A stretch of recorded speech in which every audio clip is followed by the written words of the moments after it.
like makes me very happy to know that the person that actually wrote that song is in the room with us. This is the first time that's actually happening, so I'm very excited about that. We've been already saying your name so many times. Giving the shouts out. But speaking of names, my name's Neal Ludevig.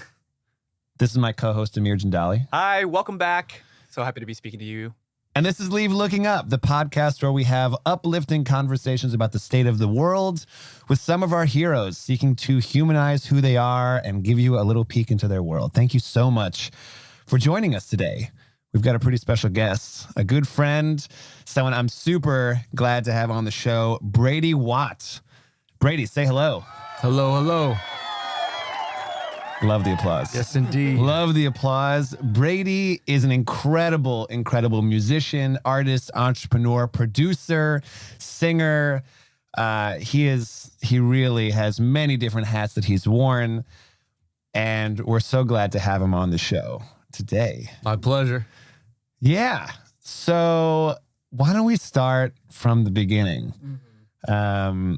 And I think usually when we talk to our guests, we kind of want to get a sense of how did you get here? And I'm actually, for the people that are listening, I want to give a little bit of context of who Brady plays with. I've seen him tour with and perform with DJ Premier, Talib Kweli, Marc Rebillet. It's a pretty long list of some of the most incredible folks. He's also headlined. I was doing Harlem Arts Festival years ago, and he was one of our headliners there.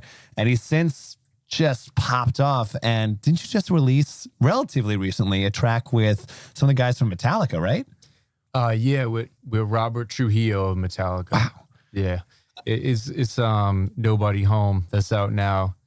That's me, Robert, and Brad Wilk from Rage Against the Machine. Wow. And it's trying to bring back the super group idea, because a lot of my records, pretty much all of them, they're all collaborations, even if I'm doing most of the stuff, which on this was pretty even split, but just featuring other dope people. I feel like as a producer, even if I bring in some drummer or singer or whatever, it just makes it into a whole new thing. And I treat all the compositions as works in progress. I'll have the original idea together, and then I'm like, okay, drums.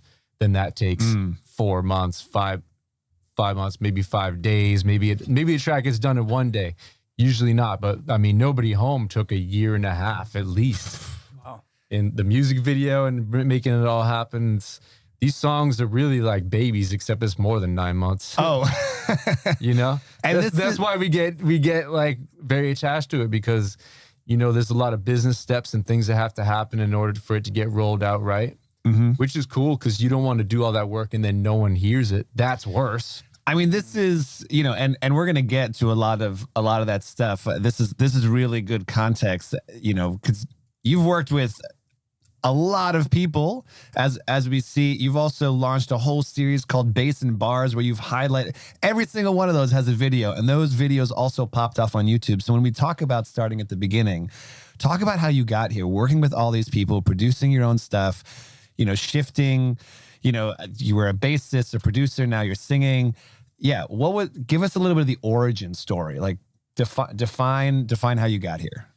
Well, I always just tell people, everyone has their different phases when they're kids. They try different sports and they start playing guitar, or they get into rollerblading, or friggin', you get into all types of stuff when you're a kid.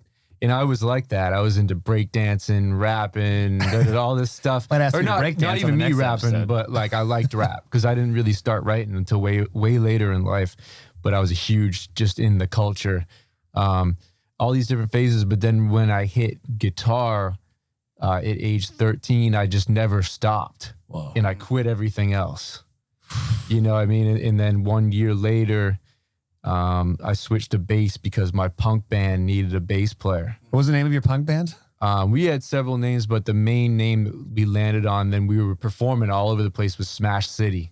Okay. And in my city, there's an overpass where it says my trumpet player climbed out over, like underneath a bridge, how there's like a little bit of space. Yeah.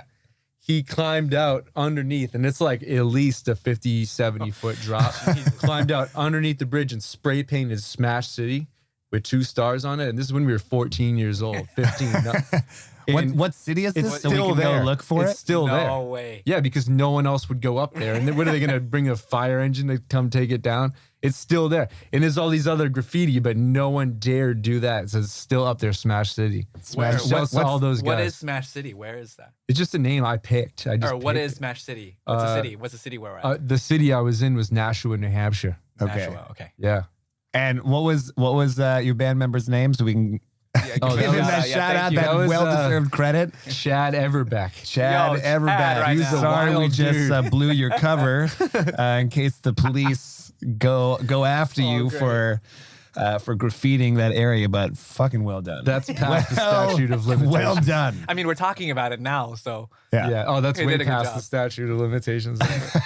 Yeah, man. No, I checked it recently. I was like, still there. Still there. hell Unbelievable. yeah, I love that. So Okay. that was my band, and then I kept going from there too. At that point, when I started playing bass, I really locked in on that, and just practiced every day. Got a teacher, you know what I mean? Like really, really went in, and then started.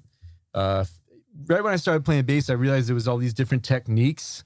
So it was very interesting, and everyone was kind of playing guitar, and I'm like, if I go in on this, Nice. it was Yeah. very obvious that was my instrument.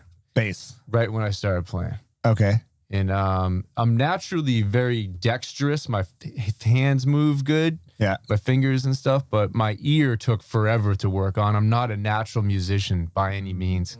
So that's another whole thing. You Wow. know, that took just tons of work. Talk Tons. about what kind of work are we talking about when you say Tons say of that? ear training and learning so many songs. And I remember I used to be really nervous about jamming with people because I couldn't figure out what key shit was in for a while. Oh wow. Even tuning.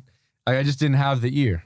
Yeah. It was a concerted effort That's amazing well because into my 20s. And then playing, going to Berkeley for so long, eventually it really started to click. And then playing in church when I moved to New York, and that really got it. So now I can figure out anything immediately. Yeah. No, I've seen it. But I think that's amazing because a lot of people think like, well, if I don't have the ear, I just can't do it. No, Like it's some a people are myth. just naturally gifted, but I think that's It's a total myth.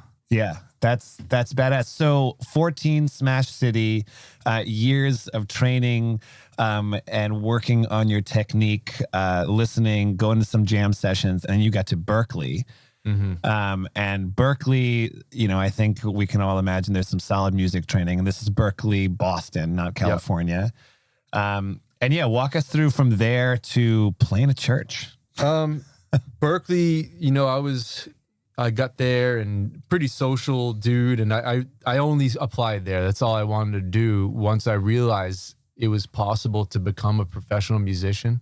Before that, in New Hampshire, you grow up and you don't know one other person that's a professional musician. You don't know that you can do that. And then I went to like a summer camp there, just one weekend, and my mom like saved up and like paid for me to go to it.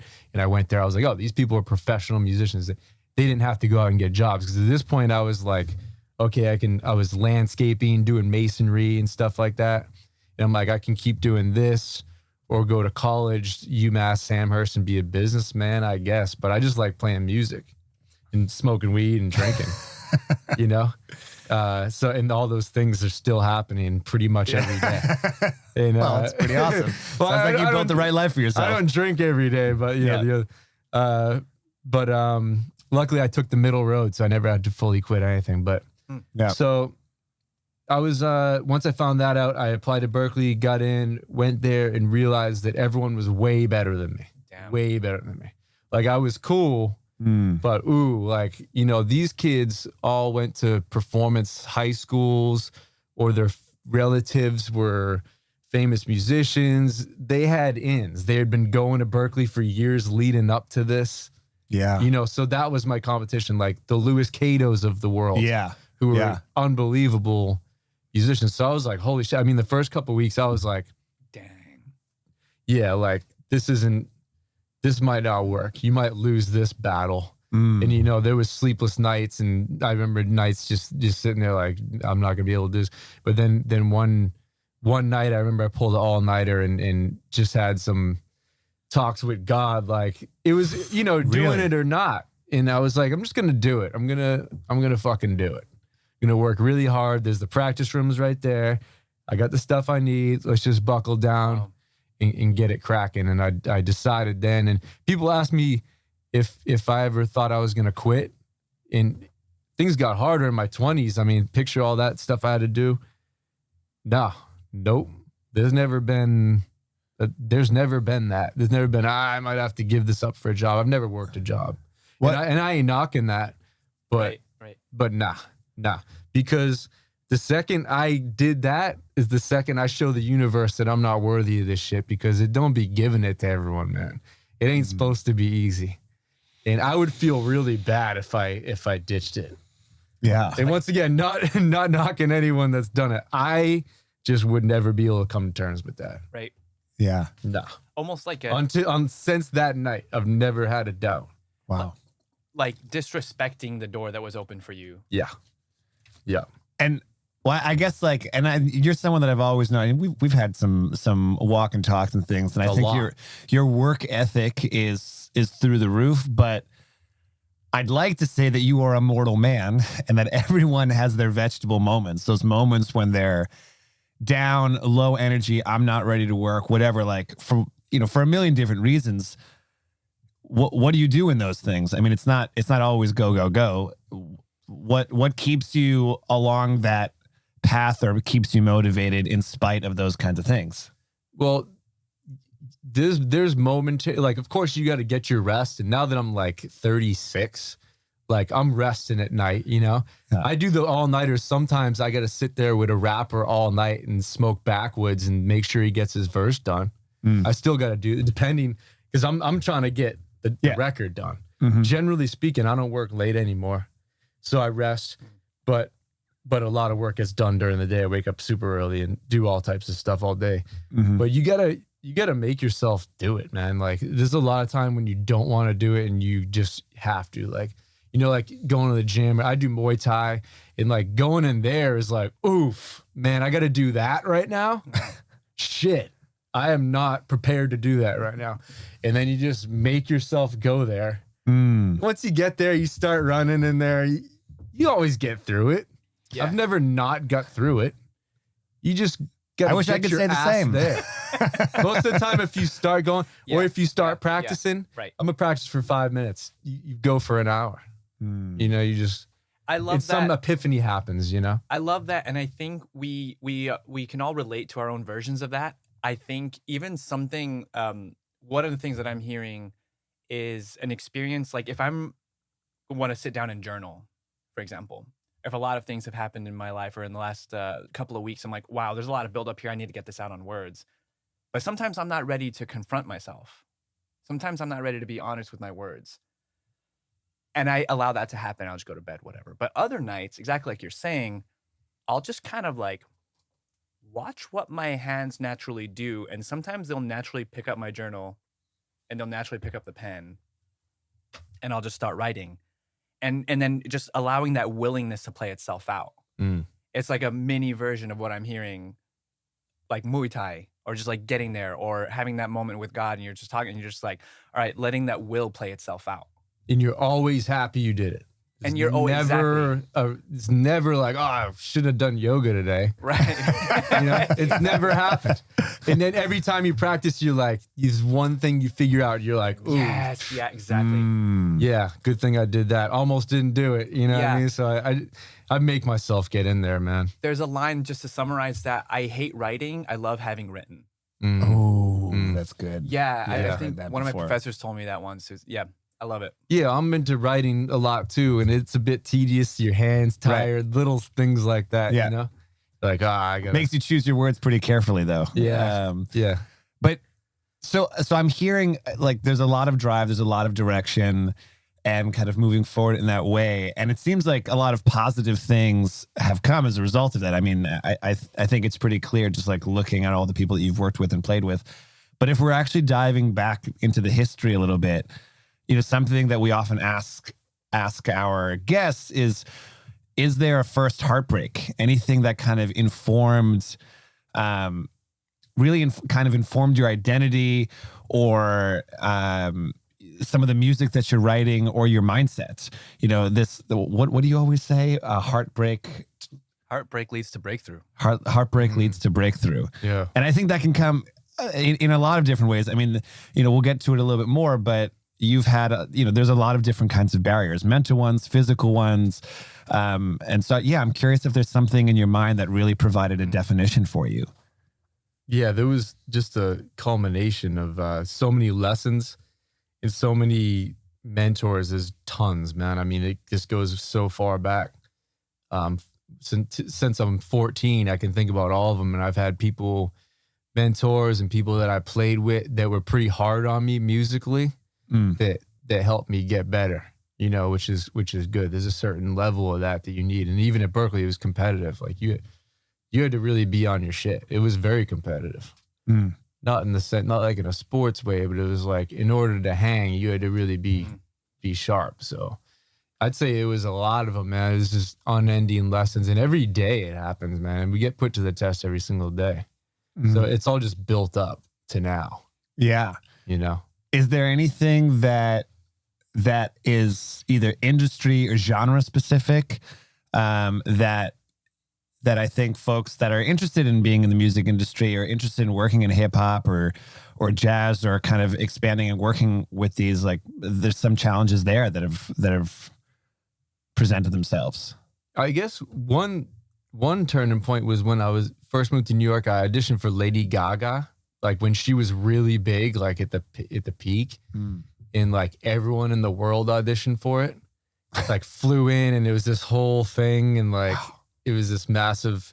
And you'd go up and play solo, which was weird.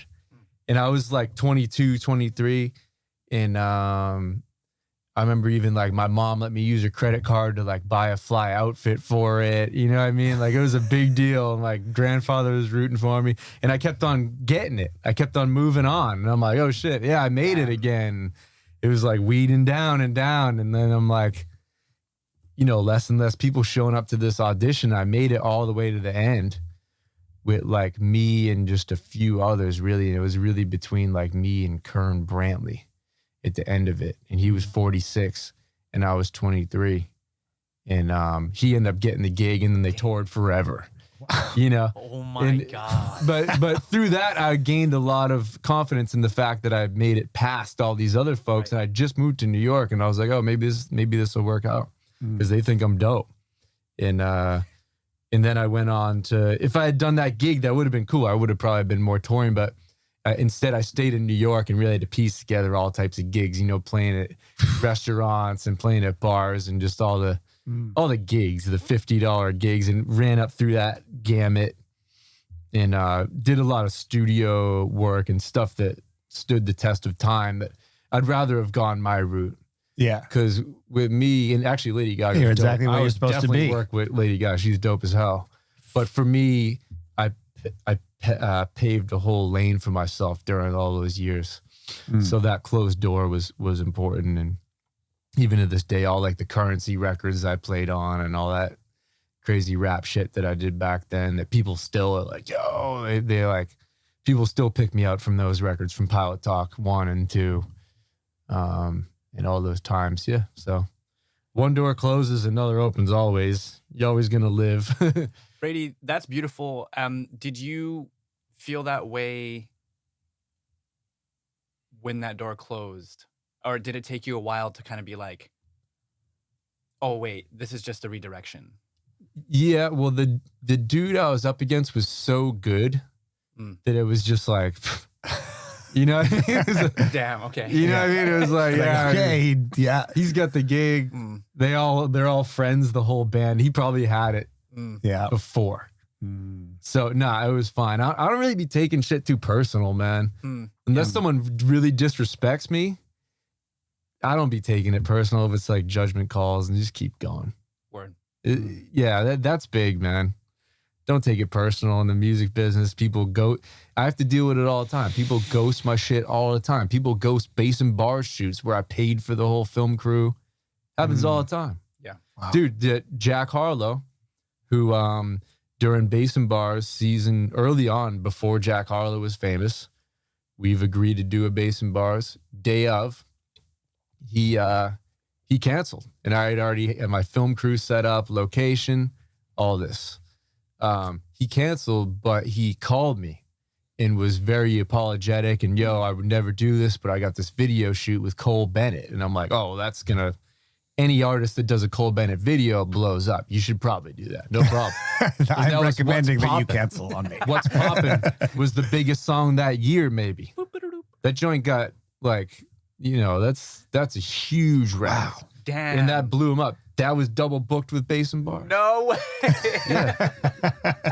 That was like the biggest song of that year, dude. Right. Like, yeah, it's so good. and then he went on, yeah, you know, and we were gonna do that record too. I had like a whole bass like loop thing. I was like, nah, go ahead and do that. And like I said, he was apologetic, but sometimes that don't even happen. Usually people, sometimes people just don't show up. So he's super cool. And I knew then he's like, this dude's mad smart. He's gonna do well. And then we remain friends.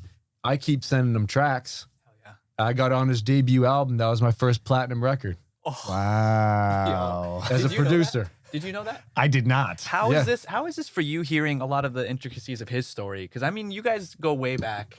It's been a while, yeah. There's probably parts of it that you know. I guess you're hearing. I definitely didn't know about Smash City. That's.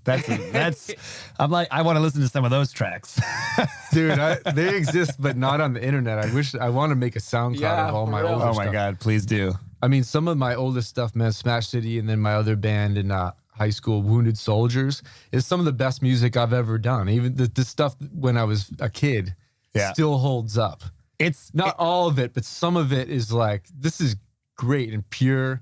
And all the rest of the cats, they don't even play anymore, but like really good stuff. I'm just so interested. I'm interested to hear it for a few reasons, but I mean, even as you're talking about auditioning for Lady Gaga, the music that I know you for is much more in the jazz and hip hop and R&B and like that. And there's seems to be, at least like for a lot of the stuff that you're doing, maybe up until now, like a little bit of a genre switch. And was that intentional? Did that just like come about? Like when did that? Yeah, talked about that process. Nah, with the genres, I made sure to master all the genres. You know, when people ask me what I do, it's like, I mean, everything, but for real, not like sorta.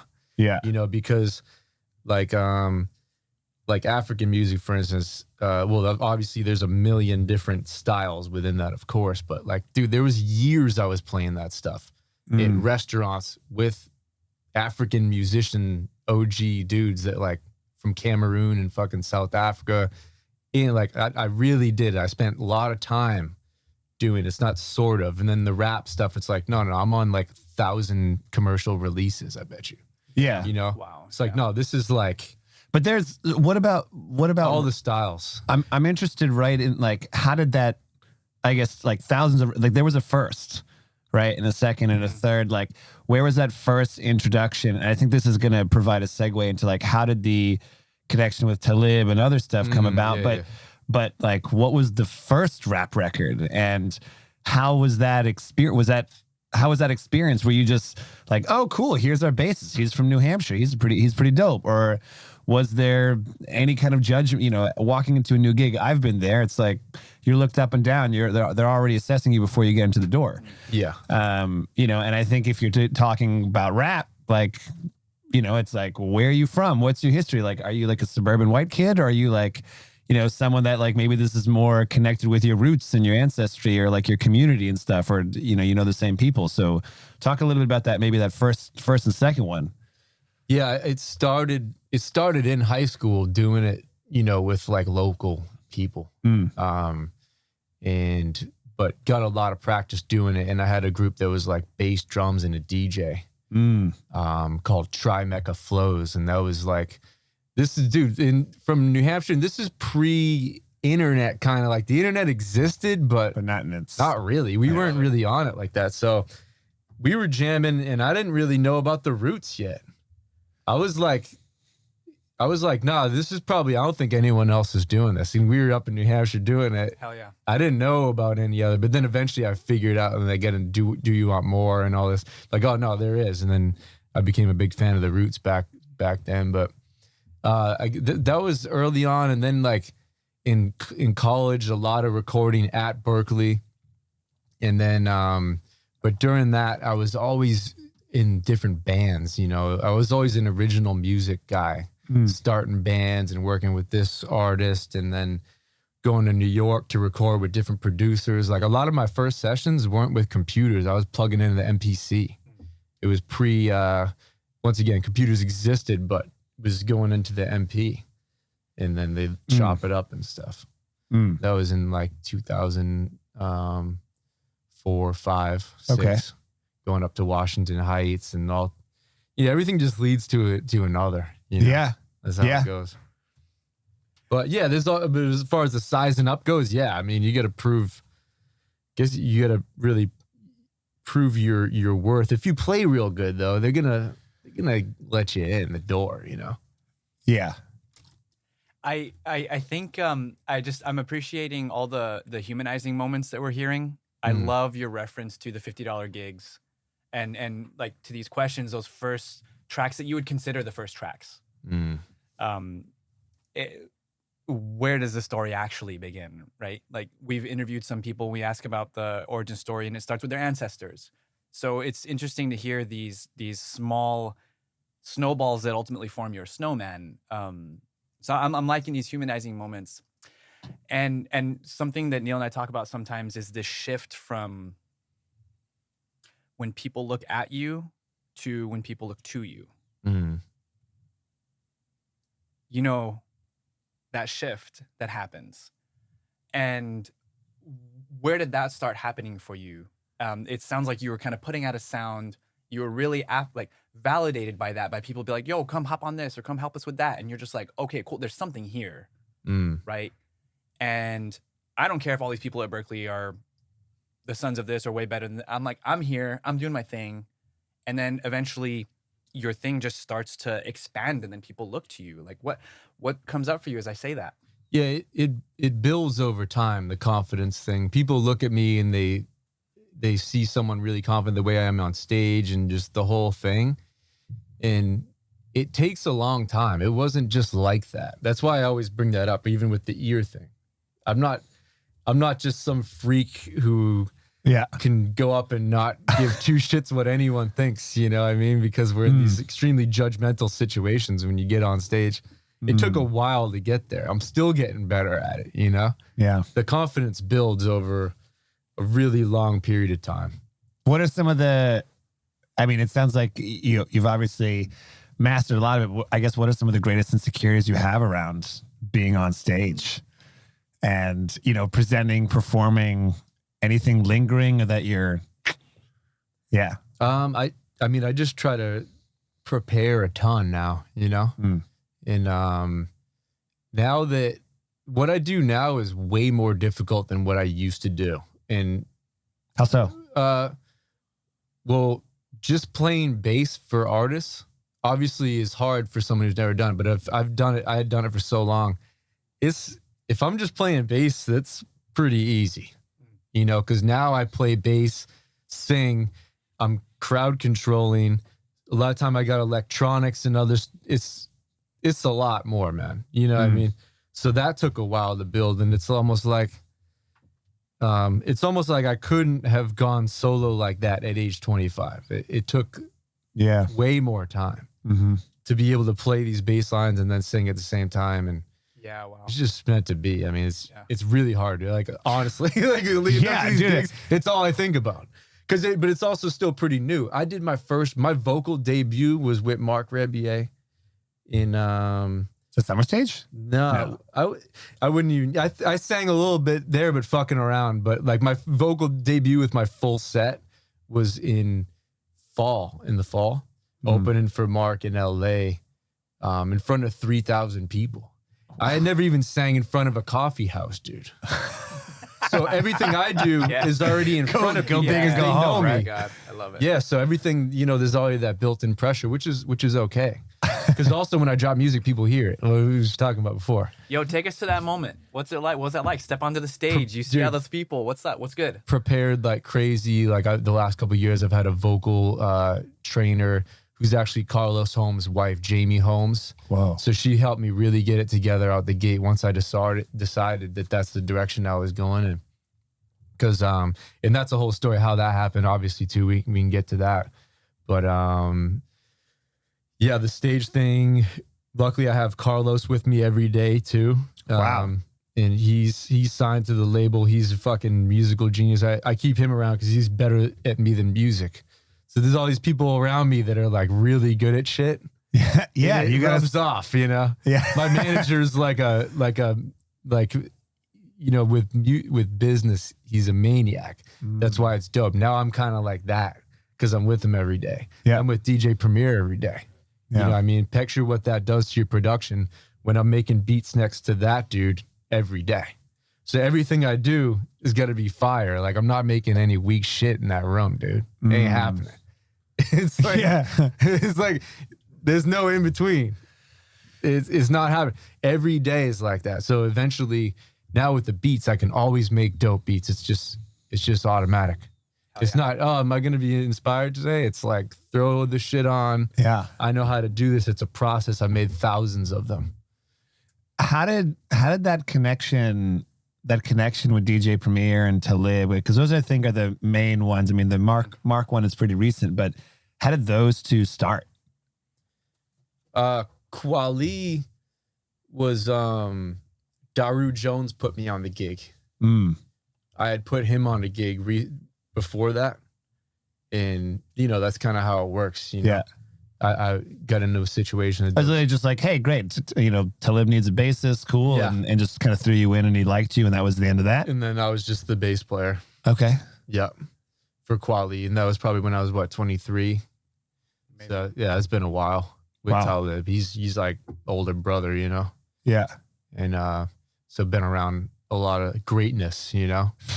A lot of greatness. And Primo, he was my favorite producer since I was a kid. And one of his interns knew I was a big fan and invited me in one day.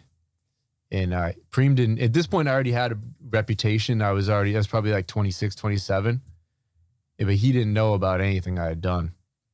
But he saw me, he says he still remembers seeing me in on the security camera with my bass and like a leather jacket. And he's like, who's this motherfucker? This dude looks like a rock star.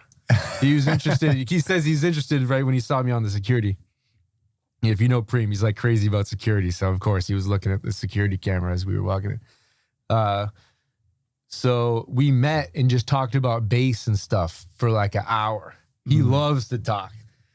You know what I'm saying? Much to our manager's chagrin. We'll be working on something. And then next thing you know, he has a conversation with the waiter for like an hour and a half. You know? Yeah, that's crazy. but he moves on his own time, and that's all right. So that's what happened that day.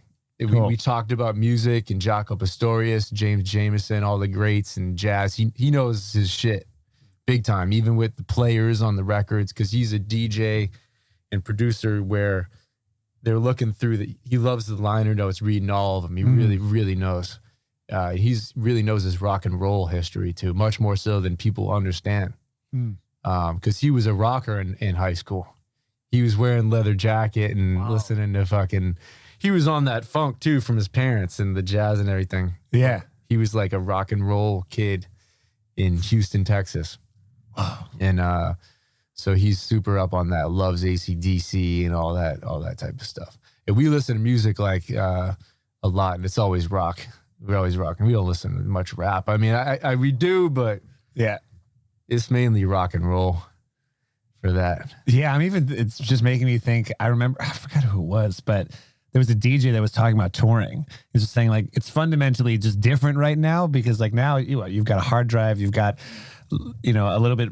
That's all you need to take with you. Your computer, hard drive, you're done. But back in the old days, probably closer to when Primo was touring, you actually had to take all the records. Yeah.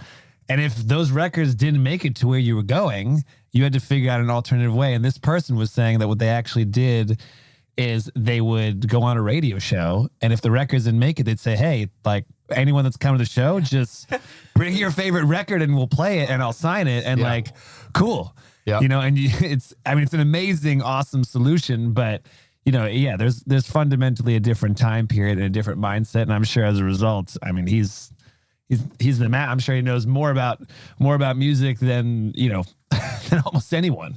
Yeah. And he's really, you know, you just put it in front of him and he's gonna kill it. I've seen him improvise sets with 45s. Dude, he didn't practice before. I was with him before. He talked about practicing for about a week before. Didn't practice. You know what I'm saying? Yeah. Then when you get up in front of people, you just got to do it. And he's with 45s doing crazy shit and digging through. You know what I mean? He's just really good at it, man. Like, I don't DJ. Like, I don't even get it. I kind of don't get how they... It's almost cool that be a mystery. Y'all do that. Sure. I'm going to do this. Yeah. That's cool. You know? Yeah. So yeah, man. But yeah, I've been working with him forever. And what happened was we were touring he picked me for his band like years later after our meeting. Oh, that wasn't like a sequential thing. That was like, oh, cool. Thanks so much for coming by. See you later. And then, wow. It was years. I never thought that I would do anything with him because he does all his beats himself. He does the bass with the keyboard. He is very particular about it. Where I've worked with him and Dr. Dre, and Dr. Dre got a million people in the studio, or not a million, but a bunch of people in the studio. He kind of conducts different people, a lot of collaboration. Primo sits in there by himself and just does it by himself. You know, just within the last few years, he started sampling me and Carlos. And he had sampled Adrian Young on that Prime record, but it took a long time for that to happen. It took a long time for him to touch any of my music to sample. Yeah. Long time. A lot of Ian and people being like, yo, sample Brady. He's right there. You know, why don't you use him? Hanging out. Yeah, he's in the back room. He's signed to us.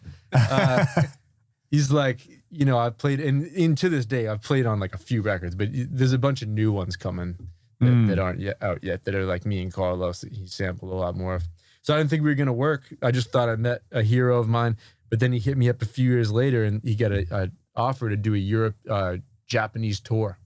Yeah. So he was setting up the band and they kind of put it together with well-known jazz dudes and they were trying to put a bass player in there and he was like, no, I got the bass player. I got the bass player. Wow. So he always tells this story to everyone.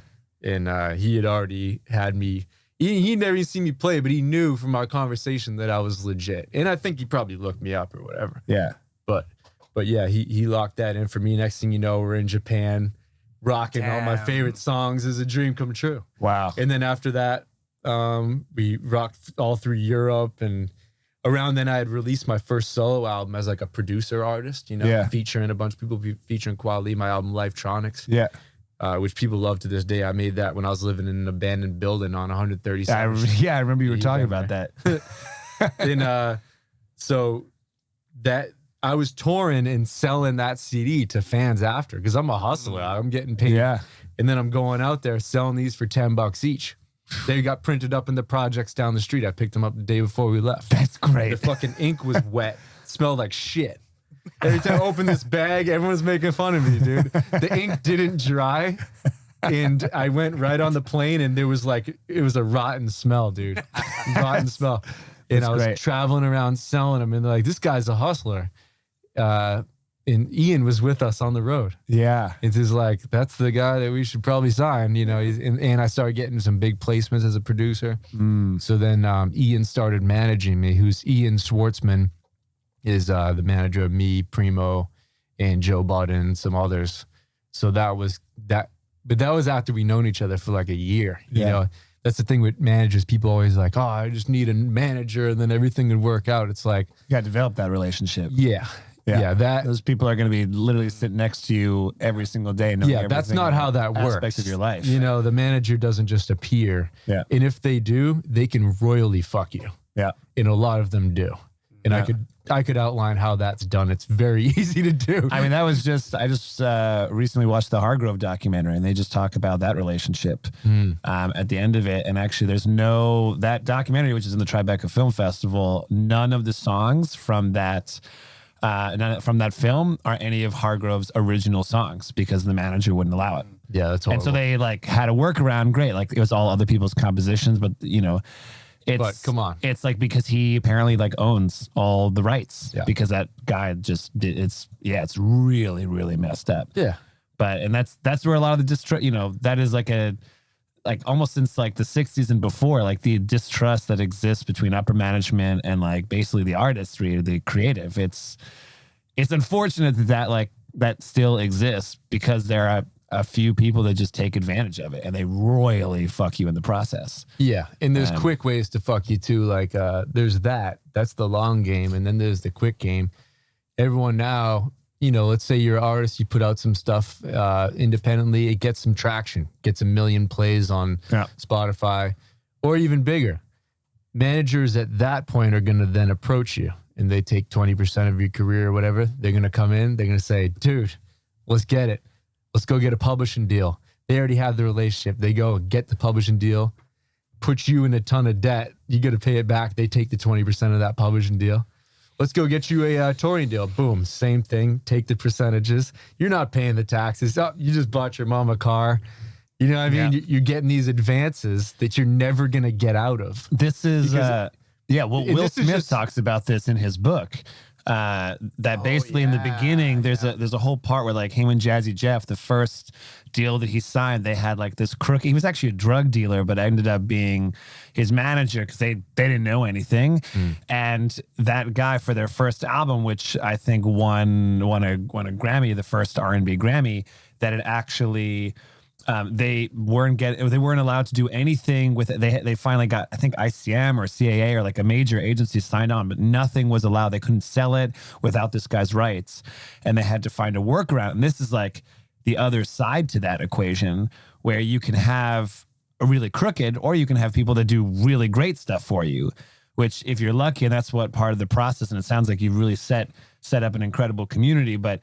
They actually managed a deal. They said, okay, cool. We're going to give you all of the US. We're going to take all of Europe and the rest of the world. And he said, great, like totally fine with that. And as a result of that deal, that guy wasn't allowed to import. Like he wasn't responsible and didn't get any of the rights for any imports. So they just created a European imprint of the same album, imported it and cut him out, which is like kind of demonic.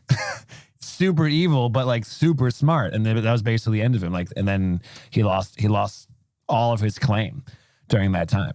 Yeah, some lawyer picked that out of the contract. Totally. I mean, salute that lawyer who figured that out. But yeah, I mean, the lesson is this: like, it's worth it to take your lumps and go the hard way and have to learn the music industry for yourself, whether you get a manager or whatever. You gotta know this stuff. Like this is a very competitive industry, and it's important for you to be a good musician and have your business shit together. It's not rocket science, but it's pretty complicated. And you learn, like myself, dude, I've been screwed out of all types of stuff, man. All types of stuff. Learn the hard way. Yeah. That's all right. You know? There's records that One thing I'll tell people is this. As a player, a lot of time we're taught to just get a session fee. Historically, and a lot of time you go in there, you just do it for free just to get on it. So what I started doing early on was asking, as a bass player, asking for 5, 10, 15% of the publishing on these records. This started around Pilot Talk because they didn't have money up front. So I was like, okay, why don't you guys just give me a percentage of this publishing? And it's always about, you just got to ask a lot of time. They're never going to give it to you. They're always going to try to buy you out or say they're going to buy you out, then not pay you. So you're better off just owning a part of the record than getting $500. Though it's tough. It's sometimes you need that 500 to eat, you know, literally. Maybe you can get both. But you always want to get some, because there's records that I played on that you never would have thought would get big, but then they got synced, and it's like massive income that I missed out on because I just slipped up on one thing and didn't ask for the percentage, or you know, I mean, if you had 5% of it, it would have been like a lot of money. Big records. Can you talk about especially as you're talking about like not having enough to eat, on some days, and versus where you are now, if we were kind of reflecting back a little bit on this time before and now, like, what did your average day look like then? Like, walk us through the day, and then how is that different now? If it is different, or if it's exactly the same. It's a lot of similar stuff, but my processes are dialed in way more. I work way smarter. I feel like my job is different too. Like I have a different job than I did in my 20s. I was more of a player then. Though I was a producer, but I was a professional musician, I would say. That was the main thing I was doing. Used to wake up later, would be up later. We're talking 11 o'clock or we're talking 8 o'clock? Nah, now I wake up at like 7 or 8. But back then, 10, 11, 12, let them be out all night, hanging after the gig, which has its pros and cons, Yeah. A lot of unforgettable nights that we don't remember. That you forget. Yeah. But it's also like, I don't regret that. Whatever. Yeah. Because then, you make friendships with people and things lead to gigs or whatever, however you want to size it up. Exactly. Yeah. My process is now, I'm working smarter, man, way smarter. And I wake up and I have a studio and I go in there and work and have my meetings with management and whatever else is going on. And not as much touring. Touring's like it's like a bonus now. Yeah. I want to like dive even a little bit deeper for people that are thinking like how they should structure their day, especially the difference between producer and professional musician. So you're getting up at 10 o'clock before. What do you do? Are you like, what's your breakfast? Did you practice for 5 hours or for an hour? Was there, how much of your career in terms of like networking and connection was happening? What were you producing your own stuff at the time, or like, spending another 2 hours? I think I even remember I think you had told me that there's a period of time when you wake up that you turn off your phone. You just don't even answer it. So I'm curious a little bit about the intricacies as a way to like open this door, because I think we're interested in demystifying that a little bit for our listeners. And I have a follow-up to that too. Okay. So in case you're curious, we're going to be asking more questions. With the phone thing, man, like you're best off just airplane mode and that shit at night, and then waking up and doing stuff, whether it's your journaling or practicing, getting some stuff done before you let in the outside world. So that's important, I think, for young people for sure. Now more than ever, it's such a distraction, man. I mean, it's like, Jesus, so much unnecessary energy. You don't need that in the morning. There's a lot you can get done. I'd recommend waking up early and just treating it like a job, as a producer or a musician, like a lot of hours need to be spent on it. A lot. Every day. So you treat it like 9 to 5. Like you're up at 7, 8. Yeah. Now having breakfast. What's for breakfast? Always kind of different, but coffee and like I do protein shakes and stuff like that. Like, so a lot of that now is based around like Muay Thai. So I can break down what I do now. Yeah. I just wake up, coffee, a lot of time write. I try to write every day. Which helps with the songwriting and stuff. Yeah, writing. And this is a perfect day. It doesn't always get done like this. This is like what I aim for, but this shit comes out of left field. You do your best. So yeah, coffee, light breakfast, writing, 12 minutes, 10 minutes meditation. Go to Muay Thai, do that, get my ass kicked, take a shower, go to the studio down the street. And then that's the Muay Thai starts at 10:30. Well, it starts at 10, really starts stretching. And then I'm in the studio at noon.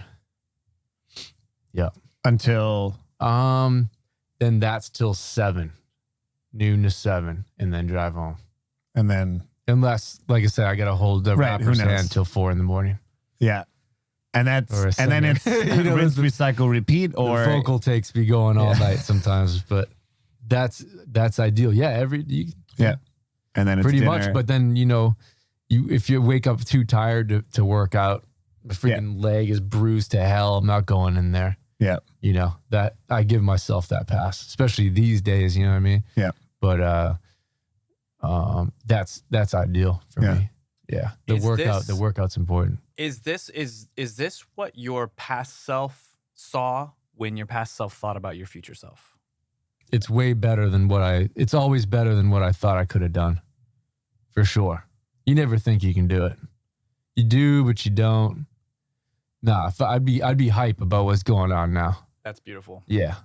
Yeah, for sure. It's different, but I'd be hype about it. I'd be like, hell yeah. That's cool. So what did your past self want for you now?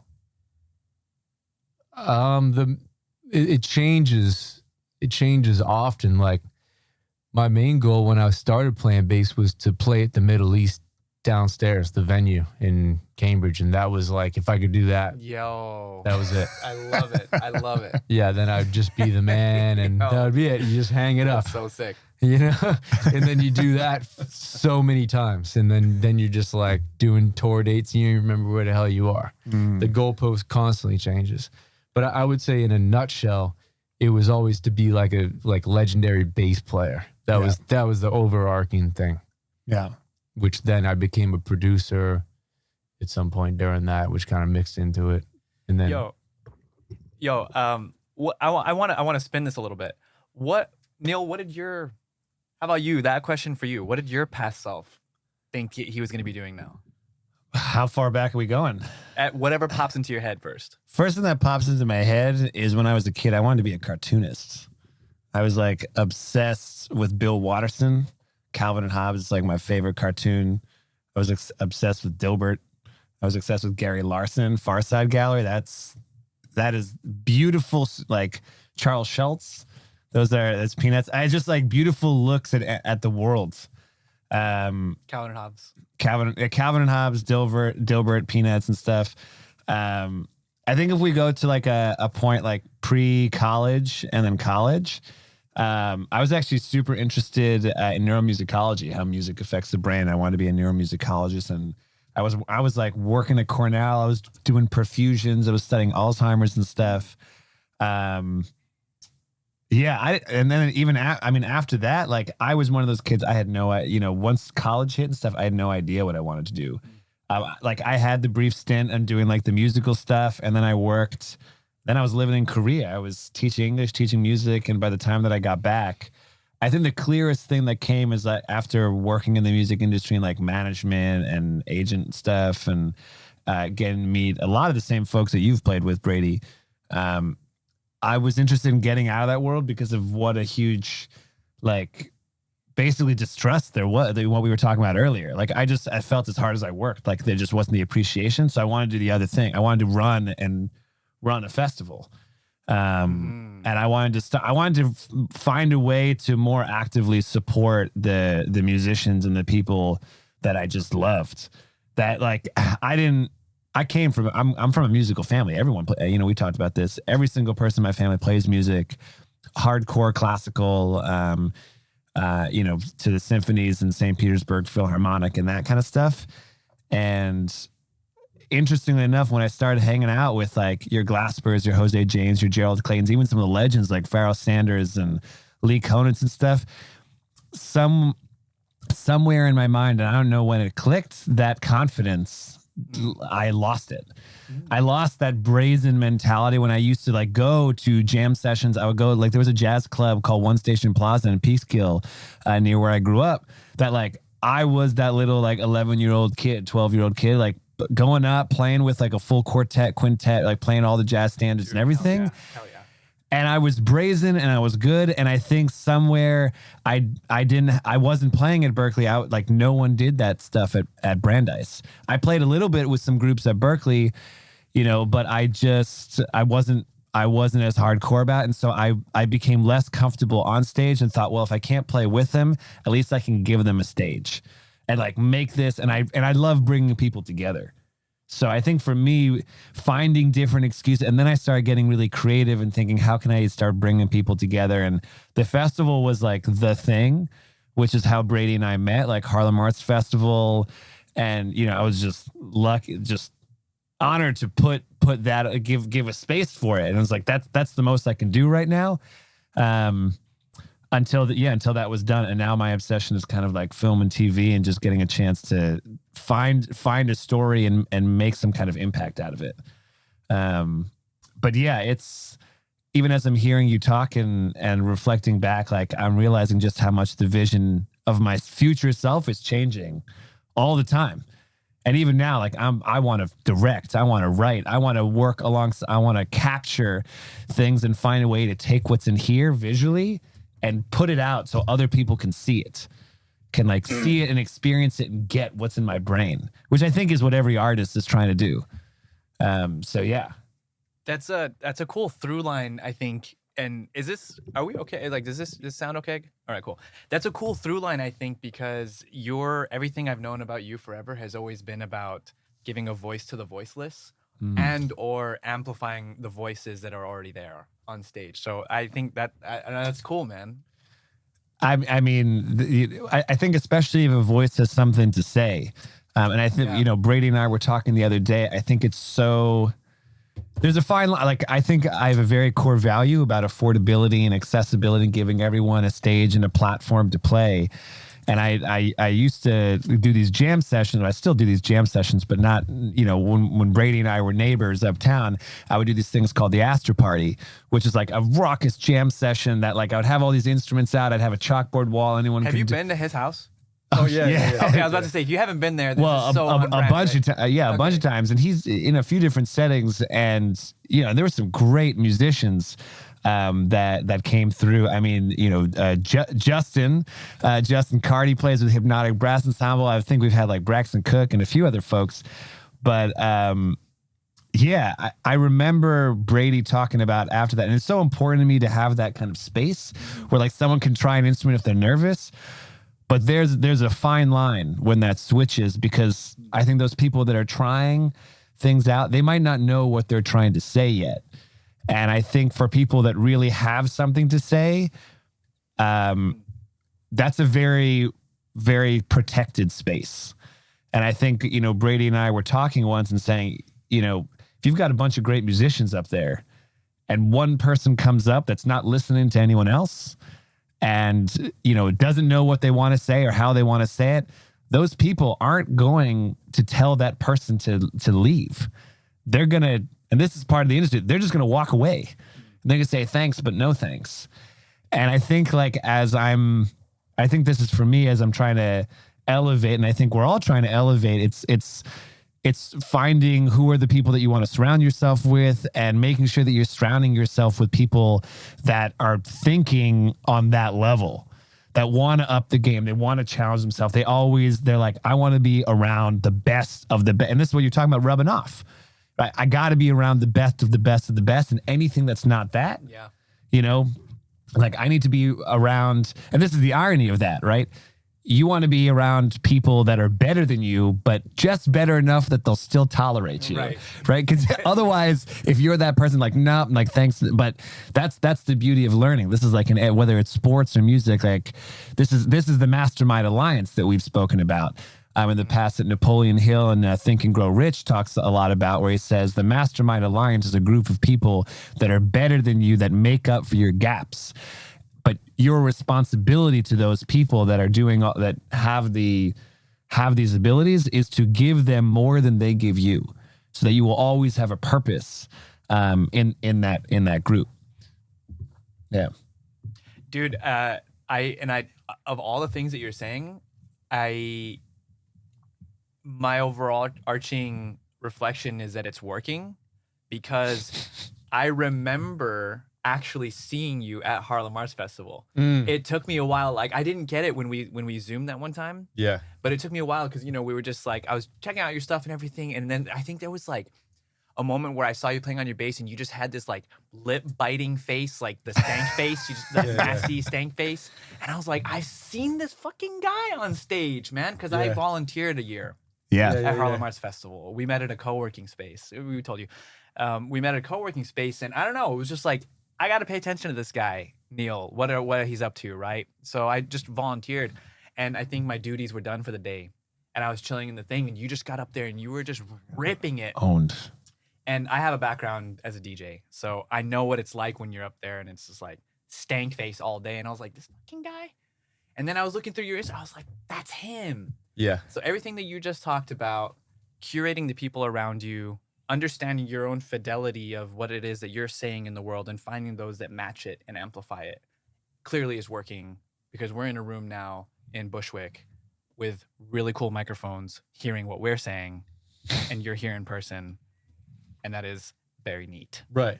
Yeah. Yeah. It's all come full circle That's at this it. point. Yeah.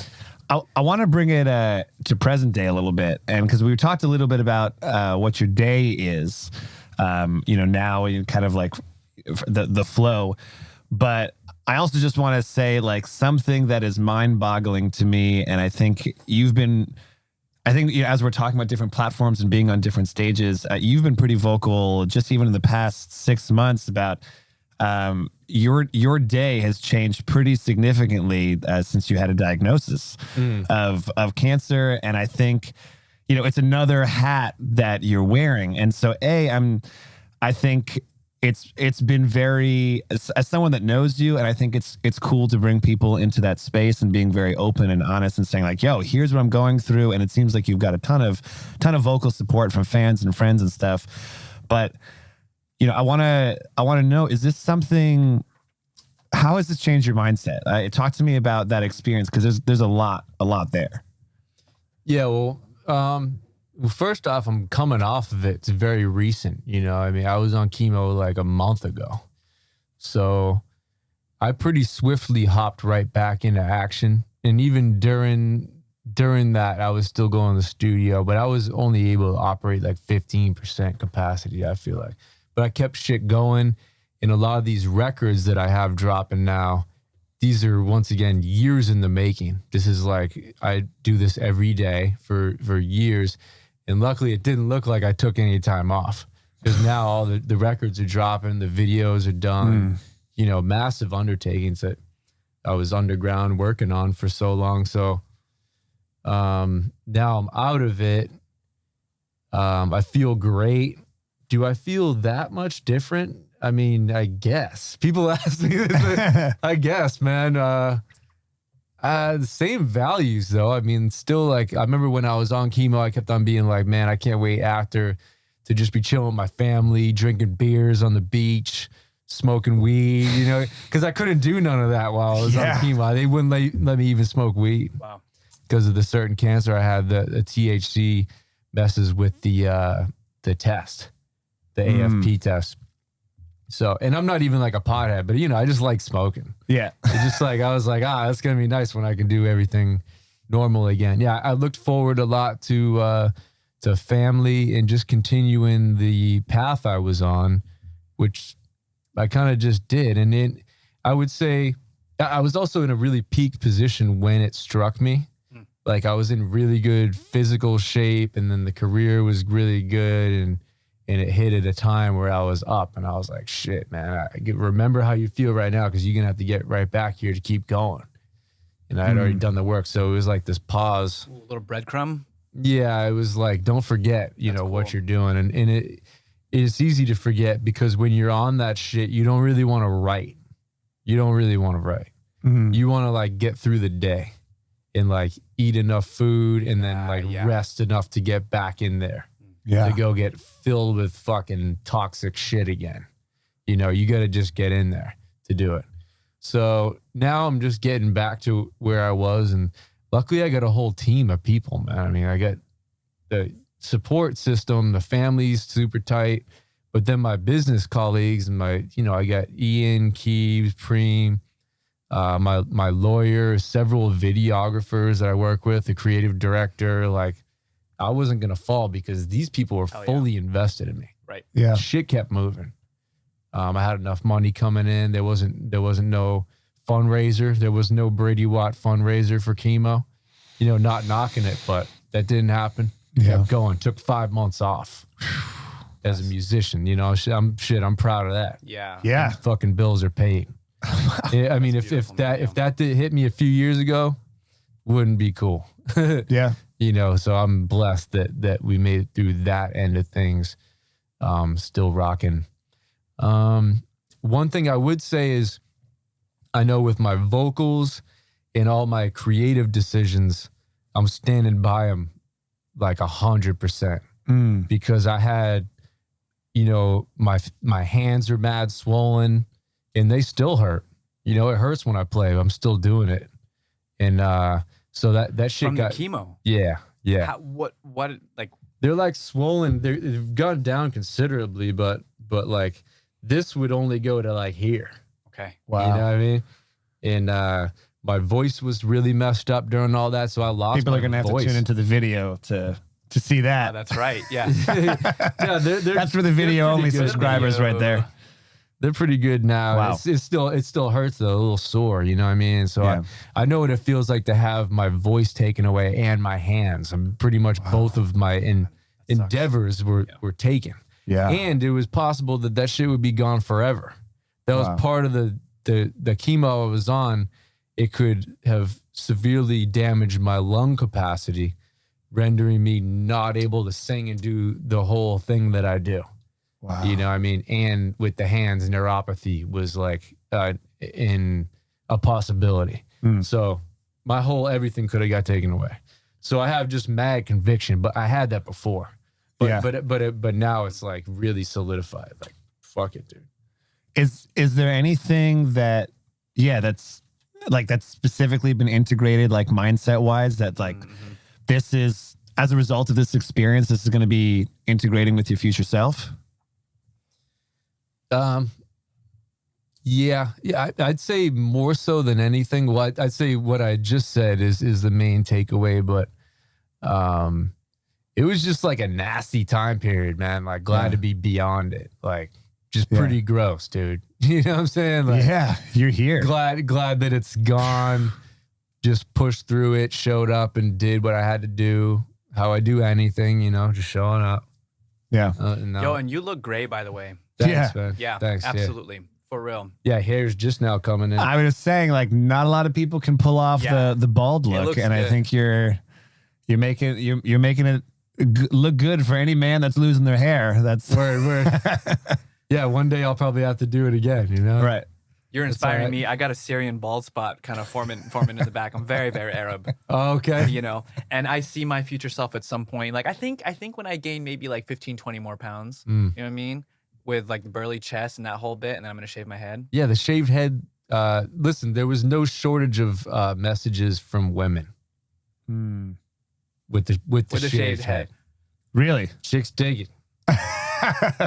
I've been there. You know what I'm saying? Like, confirmed. Like, for real. Yeah, no, it's all good. Like, to anyone losing their hair out there, and let it rip. And yeah, they got like the horseshoe thing. Just shave it off. This is your order right now. Right. It's gonna be all right. Wow. You're gonna look flyer. Confirmed. I think we got the biggest insight of the episode. Yeah, I've been down, bro. I've been there. It's all right. Yeah, I mean, I would say like you might have just answered it, but we often like to have a part of the episode of seeing like who haven't you given thanks to that you'd like to give thanks to, and clearly it's the women that have recognized the baldness. There you go. Yeah. Yeah. But all the women. But I think there's also, I mean, there's a lot of different pieces in the career, and even getting through that time and kind of where you are now. Is there anyone that you haven't given thanks to that you're kind of, if you just I'm just saying, take a beat and think like, who haven't you given thanks to that you might want to give thanks to now? And why? Well, we can, since the timing is exactly right, got to thank Megan Stabile. Yeah. For introducing Neal and I. Yeah. That jam session was on 125th. What was that club? That was a fly club. Was that Gin Fizz? Yeah, Gin Fizz. Gin Yeah, Fizz. Gin Fizz, yep. Yeah. Damn. So she introduced us and introduced me to like mad people, man. I mean, you know, got me my first premiere at OK Player when I dropped my first record, and just lots of stuff like that. Yeah. You know, and it's not just me, it's like everyone. She united tons of people, and just these little intro, like a text intro, change your life, dude. It's like, she's been doing that for all of us for a long time. I've noticed since I was 18. I'm 36, so yeah, half my life. Got to shout out Megan Stabile. Yeah. On my behalf and everyone, man. Everyone, you know, I knew her very close, and rest in power, man. That's the woman with the vision, and she did a lot for a lot of people. And no words describe the impact that Megan had changed my life and perspective in that position. More ways than I could say. That position doesn't get a lot of upfront thanks. And that's it's the dudes that's on stage and blowing up, and they get the recognition. And unfortunately, that character, the connector, doesn't always get the recognition, and nor does they get the payment. Like a lot of it's one of the most challenging, and like having been in that position, it is one of the most difficult places to be. Yeah. And I mean, I would even say more so, like those are some of the more upfront challenges, but as a woman in the industry, as like all that kind of stuff, like, you know, and especially if you're not coming from a super privileged background, and with everything else, like it's something to be recognized. And it's like, those are the people bringing, you know, people like Megan brought. Yeah. I'm, you know, still processing a lot of that, but yeah, she brought people together and made some incredible things that we're all fortunate and better off that she was here. Yeah, absolutely. Yep. Yeah. And I guess, what we also like to, you know, as very apropos to the name of the podcast, is what have you learned recently that's left you looking up? I mean, I think, you know, we touched upon some of the harder stuff in the industry, and there's clearly a lot of drive, but yeah, what is making you look up even higher? I'd say I've been trying to really be really present in all my moments and kind of take my time. You know, I'm really efficient and stuff, but I kind of like to take my in-between time, man, just like throughout the day and not rush into things. And I was just like eating a sandwich on, like, leaning against my car on Steinway yesterday, bro. Been there before. Like, and it was like, it's not going to get much better than this. I mean, this is it. You know? It's like, nice out. Keep it simple. Fucking chilling, just get done workout, feel good. Hell yeah. This is it, man. Yeah. You know? And trying to feel that a lot, really, just contentment in wherever we are. It's so easy to jump forward. Excellent word. Yeah. That's my favorite acronym that I was taught by a social studies teacher. Shout out to Mr. Posnick.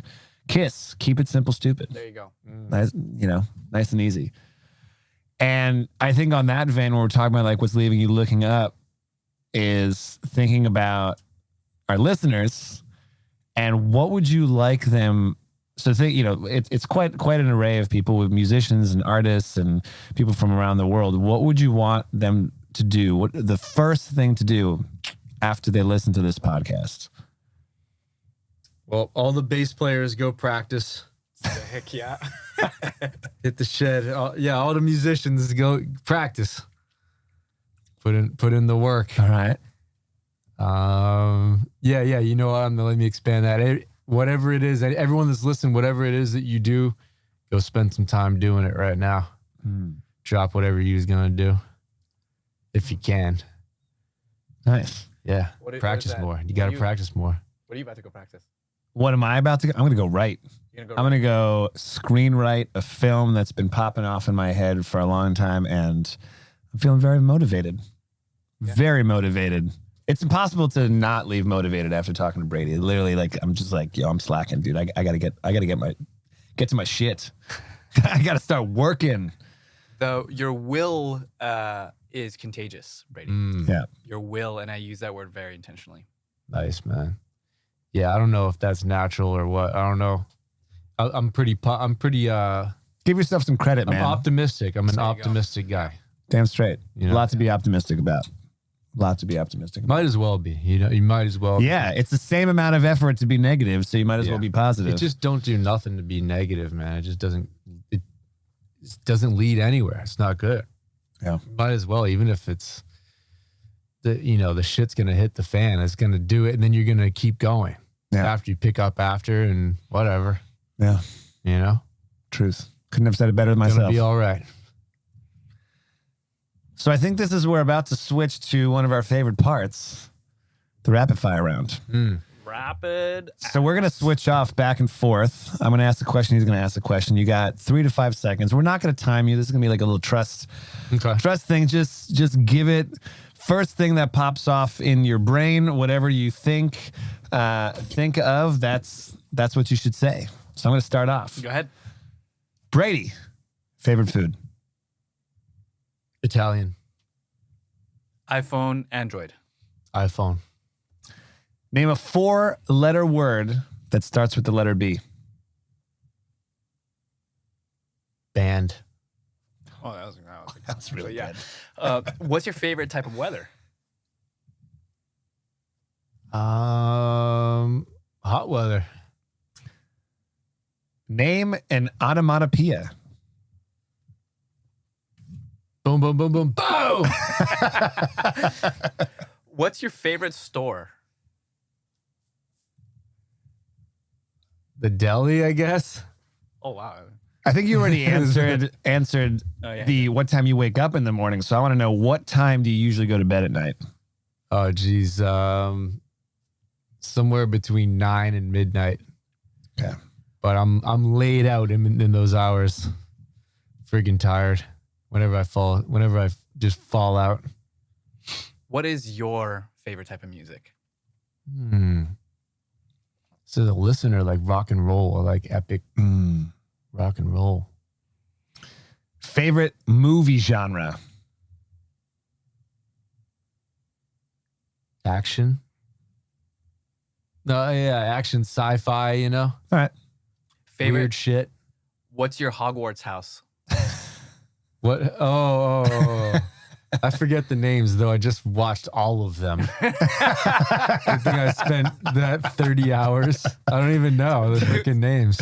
Gryffindor. I'm going to help you out here. Right. Gryffindor, Hufflepuff, Ravenclaw, and Slytherin. Wow. Wow. Gryffindor is like the good one, right? It's a good one. Yeah, I mean- I'm the good guys. All right. I'm not Slytherin yet or whatever. What are you, Amir? What's that? Which one are you? I'm Gryffindor as well. Oh, Definitely. dude, I'm so Ravenclaw. Ravenclaw all day.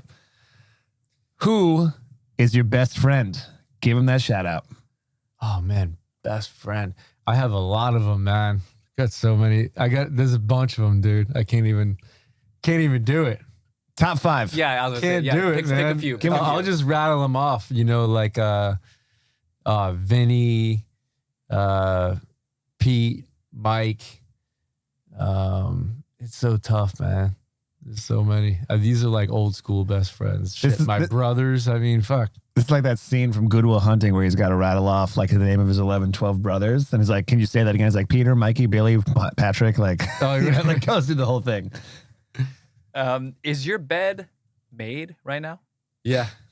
Nice. Yeah, that shit's made. Nice. I feel like a loser when I get home. If you could afford any car, or if you had to buy a car right now, which one would you drive? Oh man, I have to buy a new car soon because in a song I said, "Cruise the city in a bulletproof dozer." So now I got to match it up to the song. Nice. So it got to be something pretty big, like it's got to be an SUV. It's got to be, it's got to fit an upright base. Nice. You know, I was thinking about that. What's my next car? I mean, my guys got Chevy Tahoes, so we could all pull up in the motorcade with the matching black Chevy Tahoes. But it's too big. It's too big to drive around New York City. Yeah, you're not driving around in a smart car with an upright base, that's for sure. No. Nah, maybe something maybe like used that's like modded up crazy. Big tires. All right. Yeah. What about that F-150 Lightning though? I haven't seen that. Yo, I think it's so Is it hot. So sexy. a truck? Yeah, F-150 Lightning electric. Oh. So hot. Electric would be good and forward thinking in the fucking Gangster. gas. Exactly. Yeah. The fucking The fucking gas, dude. Okay, we have 3 more. Three more questions We have for three you. more. 3 more. Okay. Have you ever written a song?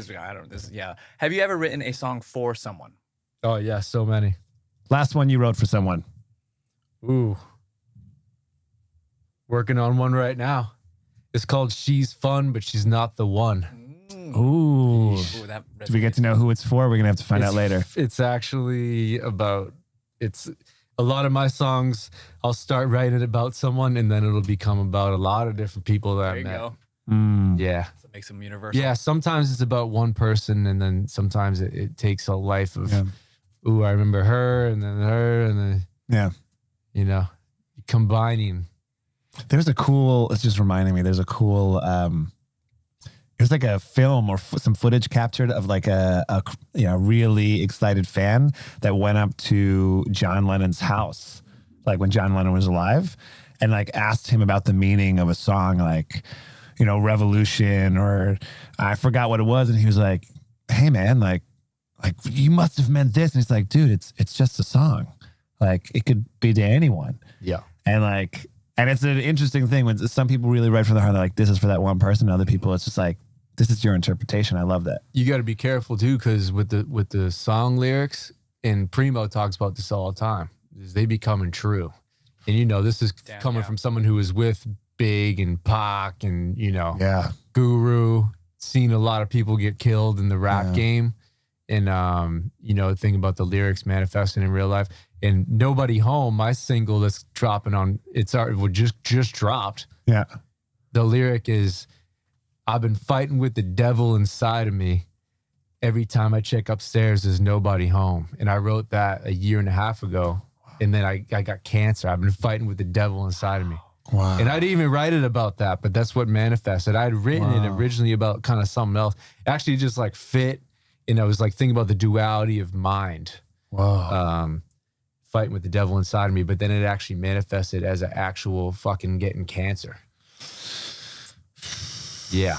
Wow. Same year. And that, you know, the timing, it just gets released right after. Wow. Crazy. I didn't know that none of this was going to happen. That's just an example, man. It comes true, which is why with these rappers, you might as well think a little forward and be like, cruise the city in a bulletproof dozer, heavy metal like it's no-leaf clover. You know what I mean? Yeah. Damn. You might as well be driving in your mind in the fly car before you even have it. Yeah. And like Diddy talks about that. The shit they were talking about with Big and Mace and Diddy, they weren't rich yet when they wrote it. Wow. They were rich about a year later and had them things. I mean, this is But what they is it? wrote it into reality. I've been in the rap game for so long. I've seen people do this for a long time. I mean, this is like when Jim Carrey wrote a $10 million check to himself. Dude, I have a $100,000. I wrote it on a dollar bill in my freaking wallet right now. Yeah. The dollar bill is. Have you made it yet? Really, really close. Dude, it's like really that's great. close. You got to envision. Yeah, you got to absolutely. We talk about this envision it. all the time. It's all about This is the basis of futurism, and we had another interview where someone was talking about like quantum jumping and quantum leaping, where it's like envisioning like what is the version of yourself that has that. Open the door, have a conversation, and talk with them. Right? Ask them how they got there. Ask them how they found that partner, got that 100,000 or $1 million or $10 million or whatever it was, and like envision that is a reality. That's, you know, that just like in Everything Everywhere All at Once, which is one of my favorite There you movies go. We now. were just talking about that too. Yeah. I think if I can just distill this to like a synthesis here, because I love this, and I know we're also we got our last two questions. I want to just distill this to this last point. If sometimes we think that we need to do something in order to feel a certain way so that we can be a certain way, I need to do this so that I can feel confident, and then I can be happy, and then I can be content. There's a magic trick when you reverse those, because you don't need anything to be. You can create your state of being, and then from there you feel a certain way that enables you to do something. Yeah. But being always comes first. Yeah. And even if that means being in a certain way that makes you feel like you have $100,000 in your pocket, you know, that comes first. That energy generates what attracts. So I'm happy with that. I believe our guest had said we're human beings, not human doings. Not human doing. Which I was like, that's fucking baller. Shout out to Sheila Marie. Shout out Sheila. Last two questions. What is the last craft you made? Last craft? Craft as in arts and crafts. I put a grill together with my dad on Saturday. It was not easy to do. He ran the show on that shit. I was the laborer. That was the best answer you could have given. Seriously, you could go anywhere with that. Yeah. Okay, last question. What's one thing that the question is, what's one thing you regret spending money on? But I want to ask you, what's one thing that you are really happy that you spent money on? Oh, my car right now, I bought for $1,500 off my engineer during COVID. And it's been like 2 years and it runs great. That's fantastic. It don't look like much, but that thing ain't had no work done. At the time, I was spending like mad money on Uber. Like, and I'm saying this because if you add up the money I've saved by buying that car, hell yeah, when I was stuck in New York during COVID, and then somehow I got money back on like my taxes for it too. Like I made money. I say that because it's like obviously the best $1,500 I ever spent. Shouts to Shady Blue. Thank you, Shady. Yes, I'll be copping a new car, pretty soon, but it's hard to do when the thing just works good. You know what I mean? Truth. Speaking of working good, we are working good, and we have been working good. We're working good. Brady, thank you so much for joining us today, for being a guest on Leave Looking Up. You seriously kick ass as a human, as a musician, as an everything. Thank you. It's been incredibly inspiring speaking to you today. And as our first in-person guest too. Oh, nice. That's really special. I mean, you've added a lot of fuel to this fire. Man. Awesome, Thank you. That went really quick. Yeah, right? Yeah. All right, time flew. So we're going to say thank you to all of our guests. Thank you to Brady. Thank you to Amer. Thank you to Justin, our engineer. And say good night, y'all. Good day, wherever you are. Thank you. Later. Listen to that track. Gosh, who wrote that? Who did this? Amazing. Where did we get this from again?